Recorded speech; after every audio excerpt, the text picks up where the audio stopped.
ಜೊತೆಗೆ ಒಂದ್ ಮಾತು ನಾನು ಹೇಳೋದೇನಂದ್ರೆ, ಇಲ್ಲಿ ತುಂಬಾ ಯುವಕ ಯುವತಿಯರು ಕಾಣ್ತಾ ಇದ್ದೀರಾ, LKG UKG ಒಂದ್ 2 ವರ್ಷ, ಡಿಗ್ರಿ ಮುಗಿಯೋಷ್ಟೊತ್ತಿಗೆ ಒಂದು 15 ವರ್ಷ, post graduation PG MA MCOM MSc ಎಲ್ಲ ಮಾಡೋಷ್ಟೊತ್ತಿಗೆ ಮತ್ತೊಂದ್ 2 ವರ್ಷ, 20 ವರ್ಷ ಎಜುಕೇಶನ್ ಮುಗಿಸ್ಕೊಂಡು ಬಿಜಾಪುರದಲ್ಲಿರುವ ಬಿರಾದಾರ್ ಸರ್ ಕೈ ಹತ್ರ ಬರ್ತಾರೆ. 20 year ಎಜುಕೇಶನ್ ಸರ್, ಮುಂದೆ ಏನ್ ಮಾಡ್ಬೇಕು ಗೊತ್ತಾಗ್ತಾ ಇಲ್ಲ. ಅಂದ್ರೆ ನಮ್ ಶಿಕ್ಷಣ ಎಷ್ಟು ಕೆಟ್ಟು ಹೋಗಿದೆ, ಬದುಕನ್ನ ರೂಪಿಸ್ತಾ ಇಲ್ಲ ಅನ್ನೋದಕ್ಕೆ ಇದು ಎಕ್ಸಾಂಪಲ್.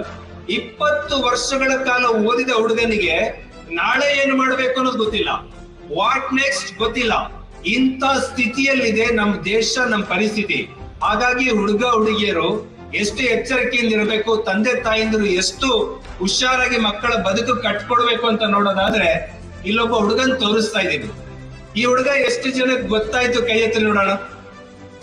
ನೋಡಿ, ಒಂದು ಸಣ್ಣ ಹಳ್ಳಿ ಕೊಲ್ಲಾರದಲ್ಲಿರುವಂತ ಸುಮಾರು 100 ಜನರಿಗೆ, ಪ್ಲೀಸ್ ಡೌನ್, ಈ ಹುಡುಗ ಗೊತ್ತಾಗ್ತಾ ಇದ್ದಾನೆ. ಆ ಹುಡುಗನ ವಯಸ್ಸು 14 ವರ್ಷ, 14 year. 14 ವರ್ಷದ ಹುಡುಗ ಬರೀ ಕೊಲ್ಲಾರಕ್ಕಲ್ಲ, ಬಿಜಾಪುರಕ್ಕಲ್ಲ, ಕರ್ನಾಟಕಕ್ಕಲ್ಲ, ಭಾರತಕ್ಕಷ್ಟೇ ಅಲ್ಲ, ಜಗತ್ತಿನಲ್ಲಿರುವ 400 ಕೋಟಿ ಜನರಿಗೆ ಬೆಳಕಾಗೋದ್ರೊಳಗೆ ಗೊತ್ತಾಗ್ಬಿಡ್ತಾರೆ. ಅಷ್ಟು ಫೇಮಸ್. 400 ಕೋಟಿ ಜನರಿಗೆ ಈ ಫೋಟೋ ತೋರಿಸಿದ್ರೆ ಅವ್ನು ಯಾರು ಅಂತ ಹೇಳ್ತಾರೆ, ವೈಭವ್ ಸೂರ್ಯವಂಶಿ ಅಂತ. ಏಜ್ ಎಷ್ಟು? 14 ವರ್ಷ. ಸಚಿನ್ ತೆಂಡೂಲ್ಕರ್, ವಿರಾಟ್ ಕೊಹ್ಲಿ, ರೋಹಿತ್ ಶರ್ಮಾ ಯಾರೂ ಮಾಡಕ್ಕಾಗದ ಸಾಧನೆ IPL ಕ್ರಿಕೆಟ್ ನಲ್ಲಿ Indian fastest century. Chris Gayle ಬಿಟ್ರೆ ಸೆಕೆಂಡ್ ಫಾಸ್ಟ್ ಸೆಂಚುರಿ.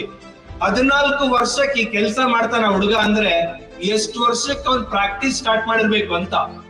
ನಮ್ ಹುಡುಗ ಹುಡುಗಿಯರ್ 10ನೇ ಕ್ಲಾಸಿಗೆ ಬಂದಿರ್ತಾರೆ, 10th ಓದ್ಕೊಳ್ಳೋ ಮಗನೇ ಅಂದ್ರೆ ನಾನಿನ್ನೂ ಸಣ್ಣವನ್ ಬಿಡ, ಸಣ್ಣಾಕಿ ಬಿಡ ಅಂತಾರ ಅವ್ರು.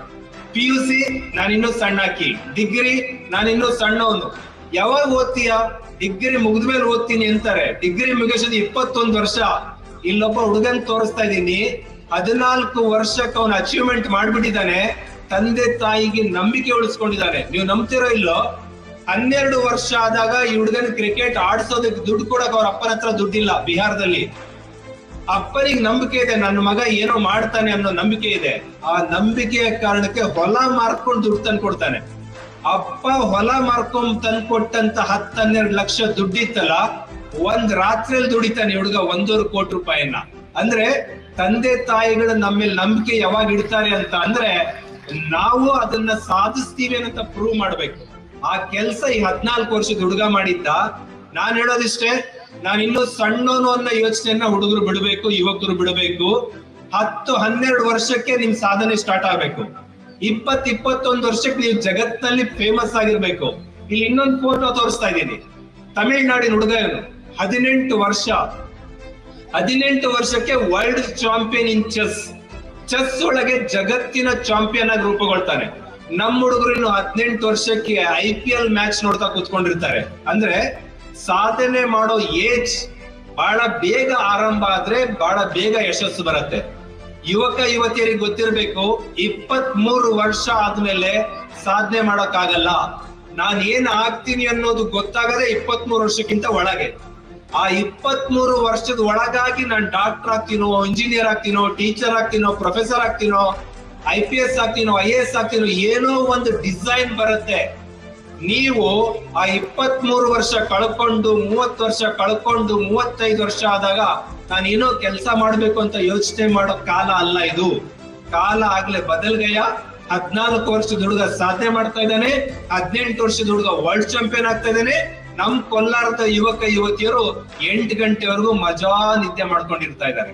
ಇದಲ್ಲ, ನಿಮ್ ಸಾಧನೆ ಆಗ್ಬೇಕು ಅಂದ್ರೆ ಅದಕ್ಕೆ ಬೇಕಾದ ಸಿದ್ಧತೆ ಬೇಕಾಗತ್ತೆ. ಇಲ್ಲೊಬ್ಬ ವ್ಯಕ್ತಿ ಇದ್ದಾರೆ, ಎಷ್ಟು ಜನಕ್ಕೆ ಗೊತ್ತು ನಿಮಗೆ? ಕೈ ಎತ್ತಿ ನೋಡೋಣ. ನೋಡ್ರಿ, ಬಹಳ ಕಡಿಮೆ ಜನ ಕೈ ಎತ್ತುತ್ತಾ ಇದ್ದೀರಾ. ಇವರು ಕಸ್ತೂರಿ ರಂಗನ್ ಅಂತೇಳಿ. ಕಸ್ತೂರಿ ರಂಗನ್ ಇಸ್ರೋ ಅನ್ನುವ ಸಂಸ್ಥೆ, ಏನು ಮೊನ್ನೆ ಚಂದ್ರಯಾನ ಮಾಡಿದ್ರಲ್ಲ, ಆ ಚಂದ್ರಯಾನ ಮಾಡುವ ಇಸ್ರೋ ಸಂಸ್ಥೆಗೆ ಅಧ್ಯಕ್ಷರಾಗಿದ್ರು. ಪಶ್ಚಿಮ ಘಟ್ಟವನ್ನ ಉಳಿಸುವಂತ ಸಮಿತಿಗೆ ಅಧ್ಯಕ್ಷರಾಗಿದ್ರು. ಇಡೀ ದೇಶಕ್ಕೆ ಶಿಕ್ಷಣ ನೀತಿ ರೂಪಿಸಿದ್ರು. ಅಂದ್ರೆ ಒಬ್ಬ ವ್ಯಕ್ತಿ. ಇಸ್ರೋದ ಅಧ್ಯಕ್ಷರು ಅಂದ್ರೆ ಅವರು ಸ್ಪೇಸ್ ಟೆಕ್ನಾಲಜಿಯಲ್ಲಿ ದೊಡ್ಡ ಕಿಂಗ್.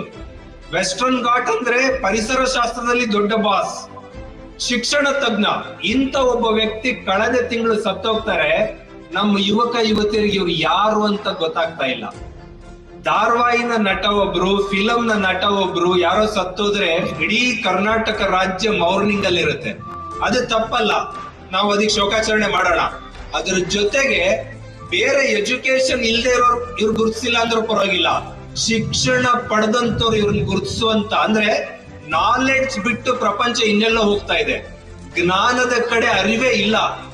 ನಾಲೆಡ್ಜ್ ಪ್ರಪಂಚದ ಮಹಾನ್ ದೈತ್ಯ ಪ್ರತಿಭೆ, ಒಬ್ಬ ಡಾನ್ ಅಂತ ಕರಿಬಹುದು ಇವರನ್ನ. ಇಂಥವ್ರನ್ನ ನಮ್ಮ ಯುವಕ ಯುವತಿಯರು ಗುರುತಿಸ್ತಾ ಇಲ್ಲ ಅಂದ್ರೆ ನಿಮ್ಮ ನಾಲೆಡ್ಜ್ ಎಲ್ಲಿಗೆ ಹೋಗ್ತಾ ಇದೆ ಅಂತ ಯೋಚನೆ ಮಾಡಬೇಕು. ಆ ನಿಟ್ಟಿನಿಂದ ಹೊಸ ಜಗತ್ತಿನ ಕಡೆ ಬರ್ಬೇಕು. ಓಕೆ, ಇವ್ರಾದ್ರೂ ಗೊತ್ತಾ? ನೋಡ್ರಿ, ಅಜ್ಜ ಅಜ್ಜಿಯಂದಿರೆಲ್ಲ ಕೈ ಎತ್ತಿದ್ದಾರೆ, ನನಗೆ ಗೊತ್ತು ಅಂತೇಳಿ. ನಮ್ಮ ಹಾವೇರಿಯ ಹೀರೋ ಈಸ್ ಹನುಮಂತು ಅಂತ. ಹನುಮಂತು ಇವತ್ತು ಕರ್ನಾಟಕದ ಮನೆ ಮನೆಗೂ ಯಾಕೆ ಗೊತ್ತಿದೆ ಅಂತ ಅಂದ್ರೆ, ಹನುಮಂತು ಒಳಗಡೆ ಒಂದು ಗುಣ ಇತ್ತು, ವರ್ಜಿನಾಲಿಟಿ. ಕುರಿ ಕಾಯ್ಬೇಕಾರ ಹುಡುಗ ಹೆಂಗಿದ್ನೋ, ಬೆಂಗಳೂರಿನ ರಿಯಾಲಿಟಿ ಶೋಗ್ ಹೋದಾಗ್ಲೂ ಅದೇ ಲುಕ್ ಅಲ್ಲಿದ್ದ. ಶೇವಿಂಗ್ ಇಲ್ಲ, ಟ್ರಿಮ್ ಇಲ್ಲ, ಏನಿಲ್ಲ, ಅದೇ ಪಂಚೆ, ಅದೇ ಲುಕ್. ಯುವಕ ಯುವತಿಯರು ಇವನಿಂದ ಏನ್ ಕಲಿಬೇಕು ಅಂತ ಅಂದ್ರೆ, ನೀನ್ ಯಾವ ಹಂತದಲ್ಲಾದ್ರೂ ಇರೋ, ಎಲ್ಲಿಗಾದ್ರೂ ಹೋಗು, ನಿನ್ನ ಮೂಲ ಗುಣವನ್ನ, ಮಣ್ಣಿನ ಗುಣವನ್ನ, ಕೊಲ್ಲಾರದ ಮಣ್ಣಿನ ಈ ವಾಸನೆ ಘಮ ಇದೆಯಲ್ಲ, ಇದನ್ನ ಮರೀದೇ ಇರುವಂತ ಗುಣವನ್ನ ಕಲ್ತ್ಕೊಂಡಿ ಅಂದ್ರೆ ನೀ ಜಗತ್ನಲ್ಲಿ ಎಷ್ಟು ಫೇಮಸ್ ಬೇಕಾದ್ರೂ ಆಗ್ತಿ ಅನ್ನಕ್ಕೆ ಇವನ್ ಎಕ್ಸಾಂಪಲ್. ಅಂದ್ರೆ ನಿಮ್ಮಲ್ಲಿರೋ ಒರಿಜಿನಲ್ ಗುಣ ಬಿಡ್ಕೊಳ್ಬಾರ್ದು. ಒರಿಜಿನಲ್ ಗುಣ ಬಿಟ್ಕೊಟ್ಟಾಗ ಹೆಂಗ್ ಹಾಳಾಗ್ತೀರಾ ಅನ್ನೋದಕ್ಕೆ ಇನ್ನೊಂದು ಉದಾಹರಣೆ ಕೊಡ್ತೀನಿ. ಇವನ್ನಲ್ಲ, ಇವ್ರಿಗಿಂತ ದೊಡ್ಡ ಬಾಸ್ ಒಬ್ಬರಿದ್ದಾರೆ. ಇವರು ವಿರಾಟ್ ಕೊಹ್ಲಿ, ಗೊತ್ತೇ ಇರತ್ತೀವಿ, ಕ್ರಿಕೆಟ್ ಆಡುವ ದೊಡ್ಡ. ನೋಡಿ, ಓ ಅಂತ ಇದ್ದೀರಾ. ಕೊಹ್ಲಿ ಅಂದ್ರೆ ಅಟ್ಯಾಕಿಂಗ್, ಉಡಾಯಿಕೊಂಡು ಹೋಗುವಂತ ಅಟ್ಯಾಕ್ ನೇಚರ್ ಇರುವಂತ ಯುವಕ ಅವ್ರು ಯಾವತ್ತವರೆಗೂ ಉಡಾಯಿಸ್ತಾ ಇದ್ರು, ಎಲ್ಲರಿಗೂ ಗುರಾಯಿಸ್ತಾ ಇದ್ರು, ಬ್ಯಾಟ್ ಬೀಸ್ತಾ ಇದ್ರು, ಅವತ್ತವರೆಗೂ ಚಾಂಪಿಯನ್ನೇ. ಆ ಕೊಹ್ಲಿಗೆ ಲವ್ ಶುರು ಆಗತ್ತೆ, ಲವ್ ಮದ್ವೆ ಆಗತ್ತೆ, ಮದ್ವೆ ಆದ್ಮೇಲೆ ಹೆಂಡತಿ ಬರ್ತಾಳೆ. ಹೆಂಡತಿ ಏನ್ ಹೇಳ್ತಾಳೆ ಅಂದ್ರೆ, ನೀನ್ ಇಷ್ಟೊಂದು ಉಡಾಪಿ ಇರಬಾರ್ದು, ಎಲ್ಲರಿಗೂ ಉಡಾಯಿಕೊಂಡು ಹೋಗ್ಬಾರ್ದು, ಸ್ವಲ್ಪ ಫ್ರೆಂಡ್ಶಿಪ್ ಅಲ್ಲಿ ಇರೋದ್ ಕಲ್ತ್ಕೋ, ಹೆಗ್ಲ ಮೇಲೆ ಕೈ ಹಾಕು, ನಗ್ನಗ್ತಾ ಇರೋ ಅಂತ ಹೇಳ್ಕೊಡ್ತಾಳೆ. ಕೊಹ್ಲಿ ಯಾವತ್ತು ತನ್ನ ಮೂಲ ಗುಣವನ್ನ ಬಿಟ್ಟು ಉಡಾಯಿಕೊಂಡು ಹೋಗುವಂತ, ಉಡಾಯಿಸುವಂತ, ನುಗ್ಗುವಂತ ಗುಣ ಬಿಟ್ಕೊಡ್ತಾರೋ, ಬಿಟ್ಟು ಕೊಟ್ಟ ನಂತರ 6 ವರ್ಷಗಳ ಕಾಲ ಪರ್ಫಾರ್ಮೆನ್ಸ್ ಹೋಯ್ತು.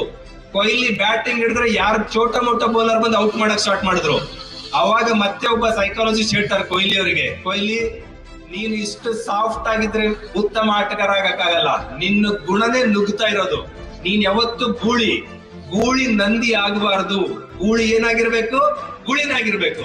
ಆ ತರ ಗುಣ ಬೆಳೆಸ್ಕೊಂಡ್ಮೇಲೆ ಈಗ 2-3 ವರ್ಷದಿಂದ ಮತ್ತೆ ಫಾರ್ಮಿಗೆ ಬಂದಿದ್ದಾರೆ. ಅಂದ್ರೆ ನಮ್ ಒಳಗಡೆ ಗೂಳಿ ಇದ್ರೆ ಗುಳಿನ ಉಳಿಸ್ಕೋಬೇಕು, ನಂದಿ ಇದ್ರೆ ನಂದಿನ ಉಳಿಸ್ಕೋಬೇಕು.